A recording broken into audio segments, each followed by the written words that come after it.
кол койгондо кандай эки өлкөнүн жетекчилери кол коюлат. Эки өлкөнүн кол коюлгандан кийин кайра жогорку кеңешке келет? Ратификацияга. Себеп жердин тагдыры ошондой оор.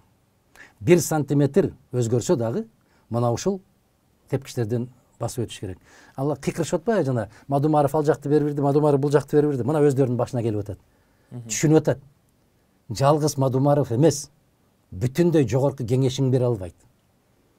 Мадумаров эмес, президентиң бере албайт. Мына ушул тепкичтерди, баскычтарды басып өтмөйүнчө эч ким эч нерсе бере албайт. Мына эми өздөрүнө өздөрү каршы чыгып атат. Кое бербей, бере бербейби? Жок, жогорку кеңеш керек. Мадумаровка келгенде ыркыратып баягы фабрикаларын кое берди. Буларды билесизби, Самат мырза, бул илгертен түзүлүп келаткан бир программа. Сөзсүз бул деңгээлге келебиз. Ушул деңгээлге келгенде Мадумаров сөзсүз өзүнүн каршы пикирин айтып чыгат. Ошо каршы пикирин айтып чыкканда эмне кылып оозун жабышыбыз керек? Элдин алдында каралашыбыз керек. Түк башын көтөртпөй калгандай кылып каралашыбыз керек. Чыккынчы деп кыйкырды, Садыр Жапаров өзү. Чыккынчы деп. Соттун чечими жок, башкасы жок, кыйкырды. Шайлоо башталды. Ошондогу кыйкырыктардын баары азыр эмесине түшүп атат. Демек, Коопсуздук кеңешинин катчысы Мадумаров эмес, өлкөнү жетектеп атам деген сен да бере албайсың. 1 сантиметр жер бере албайсың. Эми кандай болуп калды эми? Билесизби? Илгертен баштап ушундай болгон, мисалы Жусуп Абдурахмановду. Жусуп Абдурахмановду эмне деп каралаш керек эле? Жусуп Абдурахманов деген эми азыр соңку кезде ар бир көрүнгөнгө айтып берип сөздү баркын кетирип койду. 100 жылда эмес, 1000 жылда бир келчү азаматтын бири эле да. Эми элестетпейсизби, 30га чыкпай отуруп, Казакстанда жаштар комитетин башкарган инсан. Москвада ЦКда жападан жалгыз ошол кездеги иштеген кыргыз жигит. Ошол Москвада Кремльде иштегендерге караганда сабаттуураак жазган орусчаны. Кыргыздын бир мындай бир өчпөс жылдызы, чолпон жылдызы. Кандай азамат? Ушуну да каралап, эмне деп каралашты билесизби? Кыргыз мамлекетин өзүнчө чоң өлкө кылам деп атат. Деп аткандарды ушундай деп атат деп жазгандар ким экен? Жаллаң бездин кыргыз азаматтар экен.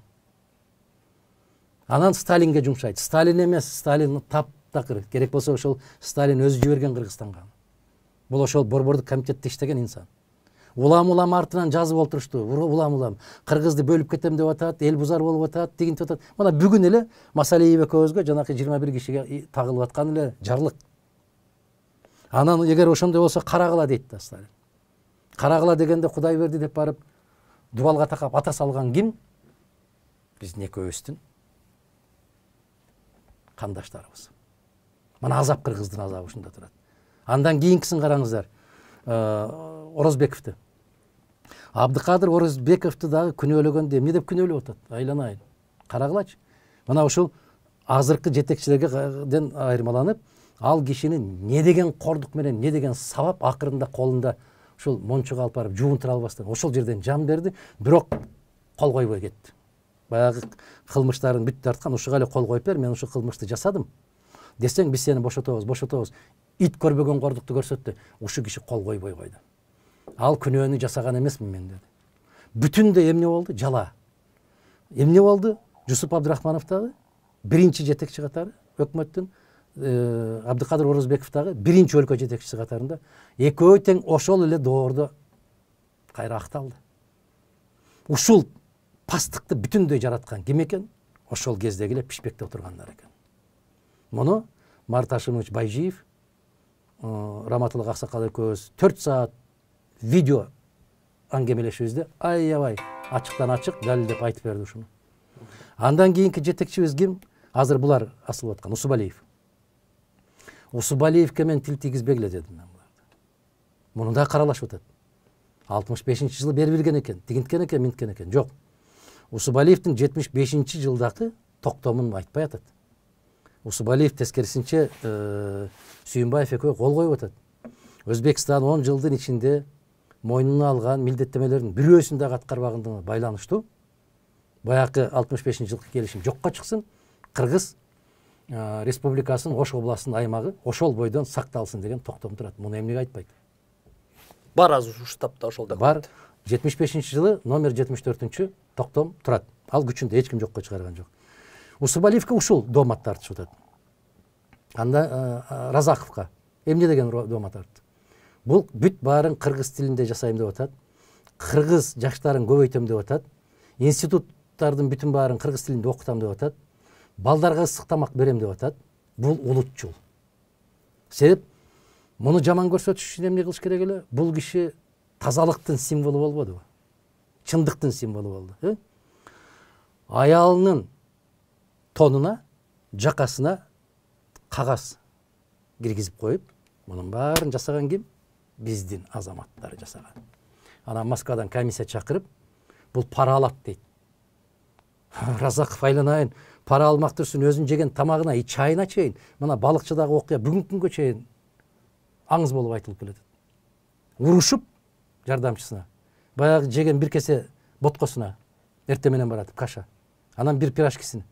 Ошону балыкчыдан канча бир чакырым өтүп кеткенде Наговицын жазып атпайбы эскерүүсүндө.